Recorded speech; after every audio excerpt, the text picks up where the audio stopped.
Happy new year my all friend, সবাই কেমন আছো? আশা করি সবাই খুব খুব ভালো আছো। তো আমার একটু ঠান্ডা ঠান্ডা লেগেছে বন্ধুরা। কেমন আছে অবশ্যই কমেন্টে জানিও, যদিও আমি খুব ভালো পড়তে পারি না।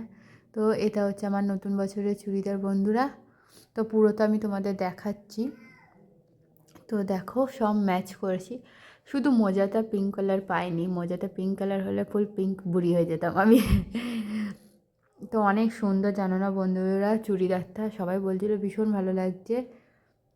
আর এই দিকটা না সোয়েটারটা বারবার উঠে যাচ্ছে, তো বুকের কাছের কাজটা না ভীষণ সুন্দর। তো চার্জ শেষ হয়ে গেছে, আমি এখন বাড়ি আসছি। দেখো কত বোঝা হাতে আমার। তো মেয়ের জন্য খাবার নিতে এসেছিলাম, আর মা আগের দিন একটা রান্না করেছিল 31 তারিখে। তো এটা একদম হারিয়ে গেছে এই রান্নাটা, এখন খুঁজেই পাওয়া যায় না। বেটের শাক মানুষ এখন বেশিরভাগ শুধু ডাল দিয়েই খেতে জানে। তো এই সবজি দিয়ে একবার করে খাবার, শুধু সবজি দিয়ে ঘন্ট করতে পারে। তো সবজি ডাল একসাথে মানে জাস্ট জমে গেছে বন্ধুরা।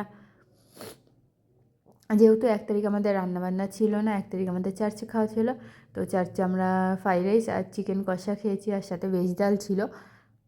আর ভীষণ তাড়াহুড়ো ছিল বন্ধুরা, কী করবো বলো, মেয়ের ঘুম পেয়ে গেছিলো। তো সেই কারণে আর ভিডিও আমি তেমন কিছুই করতে পারিনি। যেইটুকুনি করেছি সেইটুকুনি তোমাদের সাথে শেয়ার করলাম। হয়তো একটু নাকে নাকে কথা হবে, যেহেতু একটু সর্দি সর্দি লেগেছে। ওয়েদারটা চেঞ্জ হয়েছে, তারপর কালকে একটু এদিক ওদিক ঘোরা হয়েছে, ওই কারণে হয়তো সর্দিটা লেগে গেছে। আশা করি মায়ের এই যে ঠাকুমা শেখানো পুরোনো দিনে হারিয়ে যাওয়া রান্নাটা তোমাদের সকলের খুব খুব ভালো লেগেছে। তো ফুল রেসিপি তোমরা মায়ের ইউটিউব চ্যানেলে পেয়ে যাবে, সকলে গিয়ে দেখে নিও বন্ধুরা। আর আমাদের বেশিরভাগ সকালের রান্নাটা মাটির চুলাতেই হয়। তো আমাদের দেখো চুলা। তোমরা এর আগে কজনের বাড়িতে এরকম চুলা আছে অবশ্যই কিন্তু আমাকে কমেন্টে জানাবে। এখানে কিন্তু 3 চুলাও হয়। তো অনেকের বাড়িতে 3টে চুলাও আছে, আমি দেখেছি।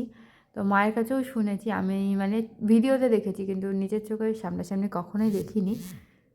তোমাদের বাড়িতে থাকলে তোমরা অবশ্যই আমাকে একটু কমেন্টে জানিও।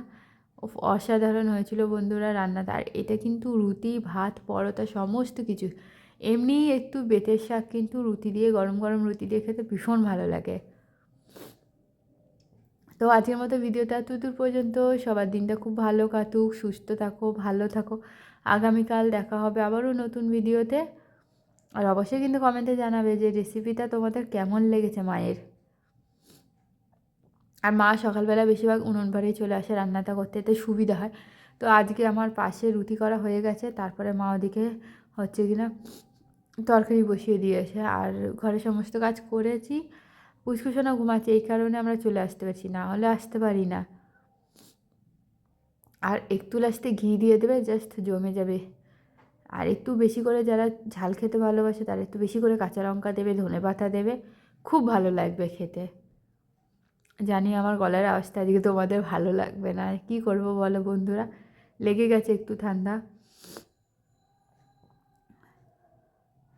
তো ঠিক আছে বন্ধুরা, সবাই ভালো থেকো। আরও একটিবার সবাইকে হ্যাপি নিউ ইয়ার। তোমাদের এই বছরটা খুব খুব ভালো কাটুক, সমস্ত আশা তোমাদের মনে আশা পূর্ণ হোক। আর তোমরাও আমাদের জন্য প্রার্থনা করো যাতে আমাদের সমস্ত মনের আশা পূর্ণ হয়, ভালো থাকি, সুস্থ থাকি, সারাটা বছর জানে এইভাবে কাটাতে পারি। 2025 সালে যেগুলো পাইনি সেগুলো যাতে 2026 সালে পাই বন্ধুরা, এই আশীর্বাদই তোমরা সকলে করো। ঠিক আছে, কালকে তোমাদের সাথে দেখা হবে নতুন একটি ভিডিওতে। সবাইকে শুভরাত্রি, ভালো থেকো, সুস্থ থেকো।